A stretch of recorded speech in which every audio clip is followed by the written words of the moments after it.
함께하면 됩니다. 야! 함께하면 됩니다.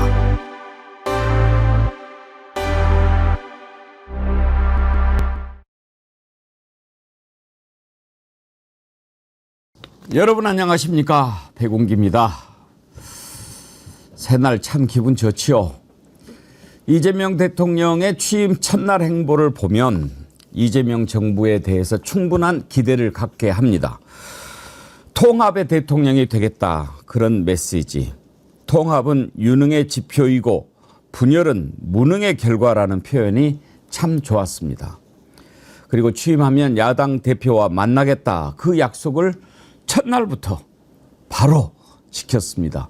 메뉴는 비빔밥이었다고 하죠.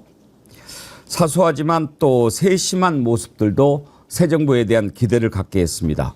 국회를 떠나면서 청소 노동자와 방호원들을 만나서 격려하는 모습, 정말 훈훈했습니다. 진심을 담은 표정, 그리고 활짝 웃는 그분들의 모습에서 우리 미래를 볼 수 있었습니다. 앞고는 국무위원 전원이 사표를 냈는데 그중에 법무부 장관 박성재만 콕 집어서 사표 수리해 준 것, 얼마나 통쾌하던지요. 내란 세력 척결의 의지를 읽을 수 있었습니다.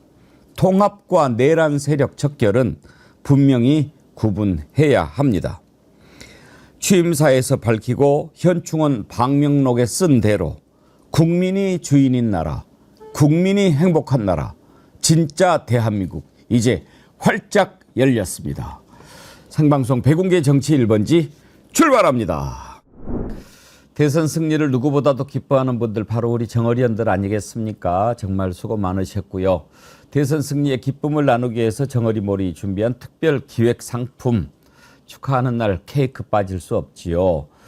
또 정어리원들 아무 케이크나 드실 수는 없는 거 아닙니까? 더 건강한 케이크, 달롤 롤 케이크는 밀가루가 하나도 들어가지 않은 글루텐 프리 케이크입니다. 지난번에 파면됐을 때 축하 의미로 여러분께 선보여드렸는데 너무나 많이 좋아해 주셔서 이번에도 대선 승리 축하로 이 상품을 준비했다고 합니다.